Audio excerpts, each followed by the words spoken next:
Hey guys, what's up? It's Queenie here. Welcome back to my channel. Thank you for clicking on this video once again and for taking time to spend, a few minutes with me. Life gets busy, life gets crazy, but here we are. Here we are. If you are new to my channel, make sure you hit the subscribe button down below and let's get right into this video. So as you can see from the title, I'm going to be talking about hair growth, and this is a video I like to do every few months because of course my hair is growing and I'm realizing new things. And I'm like, let me just put these thoughts out so you guys can see if this applies to your life, and maybe possibly this could maybe help in your hair growth journey as well.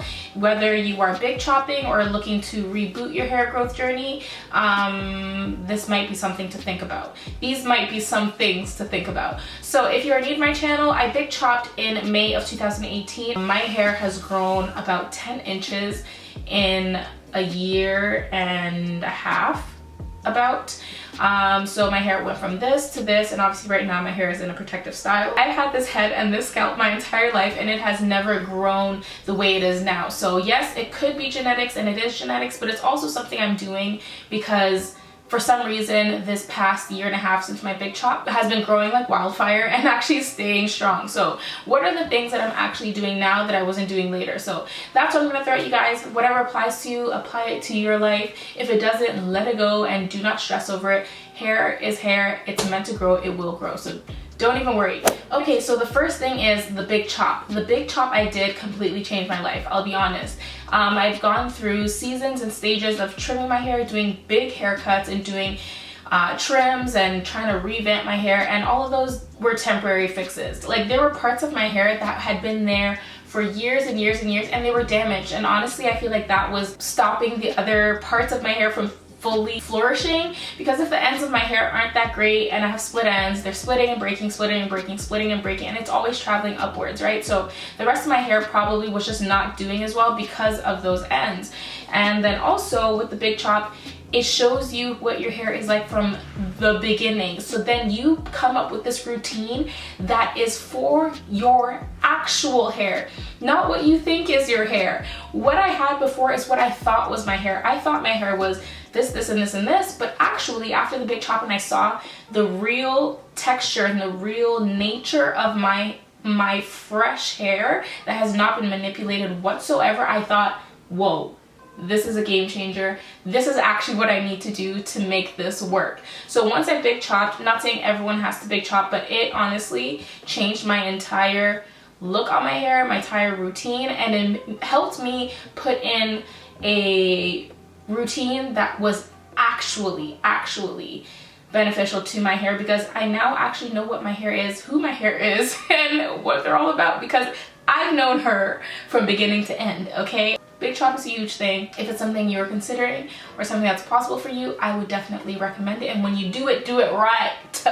Don't do it and go back to your old ways. Do it with intentions of really putting in the work to make sure your hair survives the next years of your life. Okay, the second thing is that this past year and a half, I've been dabbling a little bit more in natural hair products. So I've left my cheaper products aside, some of them, and I have been using more natural hair products, simple hair products, and less varieties of hair products. So I have a few things that I like, I'm consistent with them, I finish them, and I move on to the next thing if I want to. And then also using products that are just more simple, that have simple ingredients like honey. I found that honey is amazing for my hair. My hair likes coconut oil as well, almond oil, grapeseed oil, cocoa butter, shea butter, things like that in products do great things for my hair. And I have just been more focused on natural products, which has been kind of an interesting change. So that's something new that you should maybe think about and see if your hair reacts better in that way. Something to think about. Okay, the third thing is that I've been washing my hair so much less. I honestly, sometimes it's kind of embarrassing, I do not rush to wash my hair at all. When my hair is sitting in its natural oils and I add some water to it, it's like so moisturized that I'm like, why do I even wash my hair? Honestly, I only wash it if it is actually dirty, full of product, and like my scalp is itching. But then again, I'm not adding a bunch of product to my hair every day. When my hair has product in it, I'm able to maintain that because I feel like my hair's natural oils also mix in there, and then I add water and it kind of restarts that cycle. I don't feel like I need to constantly add products to my hair. So with that being said, I wash my hair a lot less, and I would say maybe about every 2 weeks-ish, perhaps, depending on what I'm doing. But washing less also means touching my hair less, which also means brushing my hair less. So not many combs are going through my hair ever, which means I'm not dealing with any premature breakage or sheddings. Okay, number 4 is that I wear more wigs and I do more protective styles that aren't so manipulative. So with wigs, I just cornrow my hair and put it under, or I have my hair in a simple bun and I just let my hair be simple. I don't need it to be the most glamorous thing. Today I have my hair in a really nice style, but honestly, what part of my hair is even showing, you know? I don't like to do things often like twist outs and bantu knots and all that, because then that means I have to comb it, twist it, take it out, air is going through it, it's drying out, there's just so much. But usually it's under a wig, or it's in a style like this where it's mainly covered, or it's in some sort of bun. So I don't do anything extravagant with my hair anymore, because my hair just likes to be left alone. It doesn't like to be pulled at, doesn't like to be combed, and it doesn't like to be left out, honestly. So I just try to keep it simple in that department and keep it under a wig or in a bun. Honestly, I don't do much. I add a little bit of oil and I'm out the door. Okay, so the 5th thing is coming up with a moisturizing routine. If you have not seen my moisturizing routine, I will post them so you can see here somewhere. You can go watch them and check it out. I come up with a routine that is all about penetrating my hair strands and moisturizing my hair really, really well. So take time to learn your hair, take time to find the products that work, take it and run with it, and try to get products in that line if you can, and create a moisturizing routine. So every time you wash your hair or deep condition, you have steps that you go through to make sure your hair for the week isn't going to be dry. You have a sure plan that your hair will be moisturized all week long. So that is something I took time to come up with.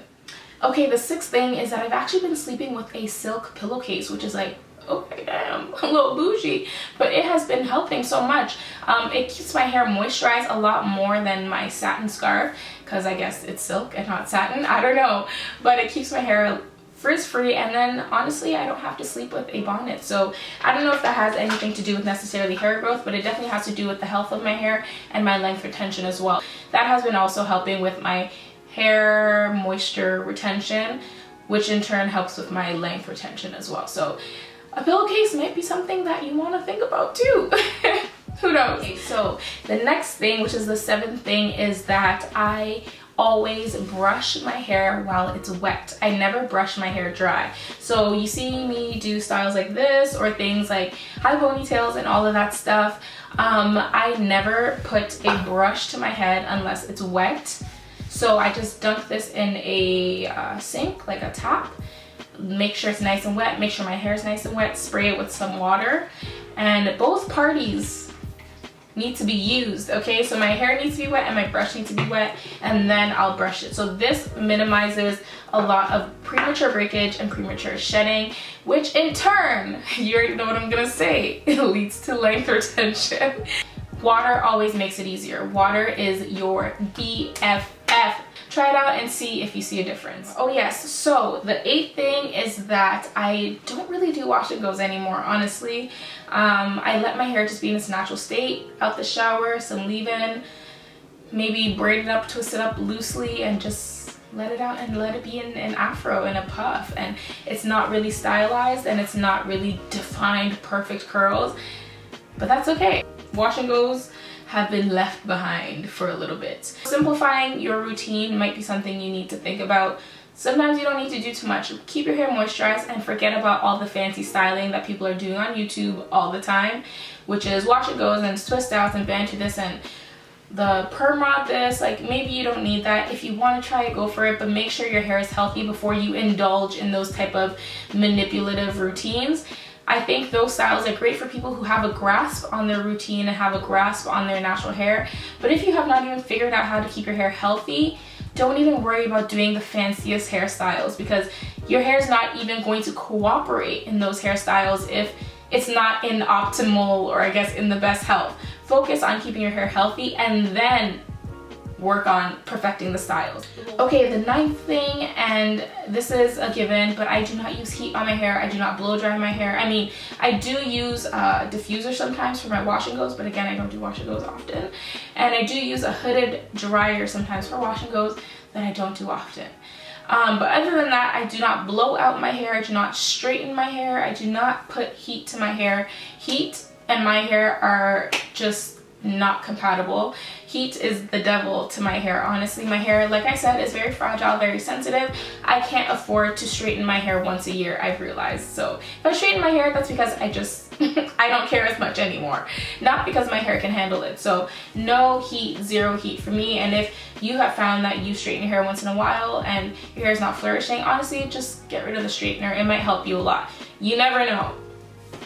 And the last and certainly not least is scalp care. I take care of my scalp. I make sure my scalp is clean, moisturized, and taken care of. So that means when I do wash my hair, I have my shampoo soap bars that I make sure I get my scalp with.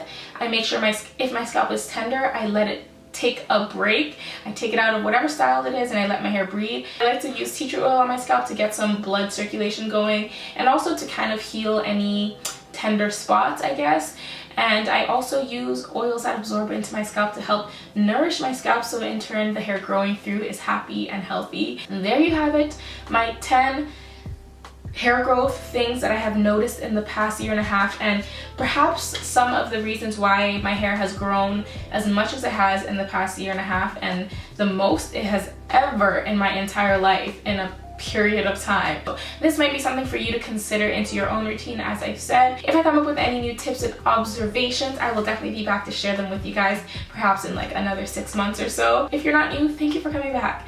If you're new here, make sure you hit the subscribe button down below, turn on the notification bell right there, down there actually, and yeah, follow me on my socials, my Instagram @QueenieK, and I will see you beautiful people in the next one. Bye.